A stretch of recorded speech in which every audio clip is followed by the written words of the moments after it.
Hi everyone, my name is Frankie and welcome to a Movie a Day Challenge. Today is day number 255 and it's September 12th, 2018. Today I'll be watching the 1958 science fiction film Fiend Without A Face. Now, in each episode of a Movie a Day Challenge, I pick one film that I've never seen before, and then I take that film's movie poster and place it to the side of me. I do this because I absolutely have no idea of what the film that I'm about to watch is about. And being that I have absolutely no clue about the film or what it's about, I feel like I need to draw some type of conclusion of what I think the film may be about, based solely on the movie poster itself. In saying this, let's go ahead and take a look at the 1958 science fiction film movie poster to Fiend Without A Face. Now, when I first looked at this poster, I gotta say, I was pretty happy to see what I was looking at. What I mean by that is that even though this film, this poster, I should say, is drawn, it sort of gives me that feeling of classic movie posters. The way movie posters used to be, like, you know, hand-drawn and given that sort of cult-type feeling to it. Sort of like the ways you would see classic movie posters of, like, the 40s, the 30s. I'm pretty sure you know what I mean. I don't have to go in depth about it, but this gives me a feeling of really excitement, classic excitement. It's going to be like a movie that I would have watched when I was a kid with one of my grandparents or something like that. But even though that gives me that feeling of remembrance, it also gives me the feeling of classic cinema, classic American cinema as well. Now, I'm not expecting a whole lot based on this movie poster, but what I can tell you, it's going to be fun. This movie poster has a group of people. In fact, a woman is seen to be either screaming or in shock at what she's seeing. And what kind of creature we're looking at looks like a mixture between a snail and a giant alien head? It looks sort of like a brain. It looks like an alien snail brain. That's what I'm getting from here. And in the corner over here, we can see that the tail of whatever it is choking out the guy with a rear naked choke.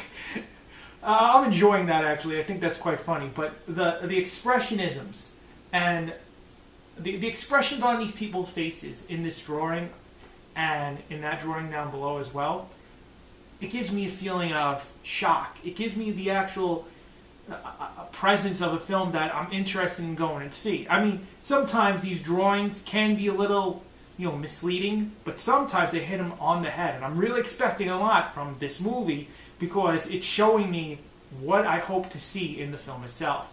I'm very much looking forward to watching the 1958 science fiction film Fiend Without A Face. Now, after I finish analyzing the movie poster itself, I then let you, the viewer, know that I'm going to go ahead and watch the 1958 science fiction film, Fiend Without A Face. But before I go and do that, I want to let you, the viewer, know that after I finish watching Fiend Without A Face, I then come back and tell you a little bit about the film. However, I don't go in great detail about the movie. You see, I don't release any major spoilers about the film, nor do I tell you anything about the plot of the film either. Why? Well, because I don't want to ruin your chance at watching a really great film for the first time. And since this is also my first time watching the 1958 science fiction film Fiend Without A Face as well, I wouldn't want anyone telling me any major spoilers or ruining the plot of the film for myself either. This is why I try to tell you very little as much about the movie as possible. Now, in case you have previously seen the 1958 science fiction film Fiend Without A Face previously, then please feel free to substitute this film for another film for your enjoyment. This way you can enjoy a film for a Movie a Day Challenge and possibly watch each film along with me as I go along. And the best part, it doesn't even have to be in the genre of science fiction. This way you can enjoy a film that you get to watch for the first time, just as I'm about to, with Fiend Without A Face. Now, in saying this, I'm going to go ahead right now and watch the 1958 science fiction film, Fiend Without A Face, and then I'm going to come back and tell you a little bit about the film. I'll be right back. I just finished the 1958 science fiction film Fiend Without A Face, and I want to let you, the viewer, know that Fiend Without A Face is a bad movie. Now, I'm going to be saying this because I want to say it politely. I don't want to say it that the film in itself is terrible, but to be quite honest, it's quite boring. The film, I don't believe, is terrible because I don't really believe any film is terrible in all respect. I think everything has its own artistic viewpoints and has its creating ways of creation towards an artist looking at a film and doing whatever he or she may do into seeing their vision come to reality. However, when it comes to the 1958 science fiction film Fiend Without A Face, I feel that this movie is utterly boring. Utterly boring. In fact, for the hour and so many minutes that I sat down to watch this movie, I would rather play Monopoly against myself for multiple rounds than to sit down and watch The Fiend Without A Face. Yes, we all know how many times people have sat down and enjoyed a game of Monopoly without trying to get in a fight with the person they're playing against. Well, I'd rather have that against myself than enjoy this movie again. You see, for a late 1950s film, this movie lacks a great screenplay. The opportunity for this film and what it actually can have done could have been something great. I mean, I would have really have enjoyed better actors, well, name actors that I would have recognized. Not a single person in this film did I recognize from a movie that I've seen from the past. So I think a better cast of people could have made this film worth watching. I also believe the writing for the film itself, the screenplay, could have been a hell of a lot better.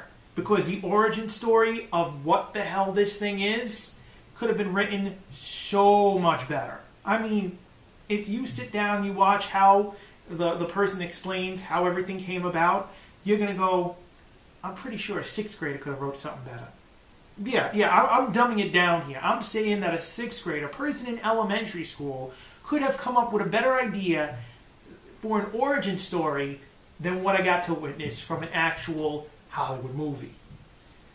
I also want to address the only great thing about this film is the stop motion animation. It's not really that great. I'm just saying it because it's the only positive I can see from the film itself. I would like to also say that this film is a Criterion Collection movie. I don't even believe the Criterion Collection should have actually picked this film because there are plenty of other science fiction films that they could have just said, hey, this one's good, but this? Like we're talking about scenes in this movie that people are just walking around all of like some type of wood area. You could hardly make out what what they're doing, but they're filmed in a way that it's like, am I supposed to be scared or am I just supposed to be looking at the guy trying to search for someone? Because it's very hard at points to make out during those scenes on what they're doing. Now, I also would like to address the fact that in this film, some of the voice does not seem to match up with the actual actor's mouth. I don't know why. But you would think someone would want to correct that. I mean, people could say that it could be on the DVD and how it was distributed, but I don't think so. I don't think so at all. It gave me problems. It really did. You don't know how hard it was for me to not grab my phone and go, oh, I wonder what's on Instagram. But I couldn't. Not for a movie at 8 challenge. No. I had to keep my eye on the screen and watch it play out before me. It's not that great of a story. Alright?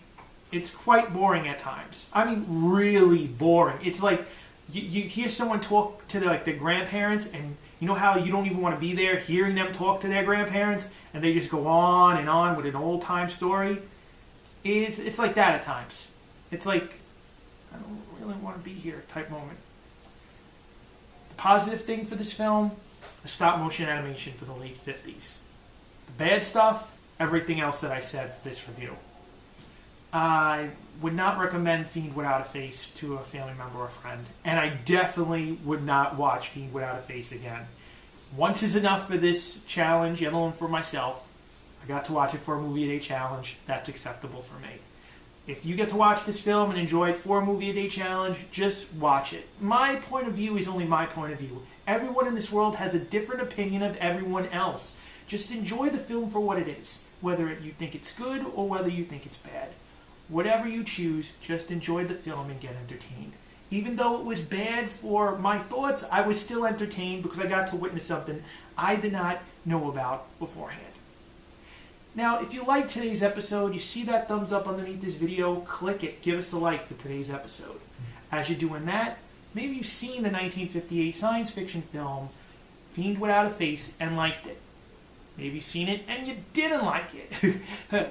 Maybe you're just watching this review and you're interested in watching the film, and then you're going to go ahead and watch the film after viewing my review. And then maybe come back and tell me your thoughts on the film. Well, whatever the three may be, please tell me in the comment box down below. Right down there. Right down there. And as you're doing that, you see that word subscribe underneath this video? Click it. Subscribe to a movie a day challenge. Now, tomorrow is day number 256 of a movie a day challenge, and I'll be watching the 1984 science fiction film Dune. My name is Frankie. I will be here tomorrow for day number 256 and the 1984 science fiction film Dune. I will see you tomorrow.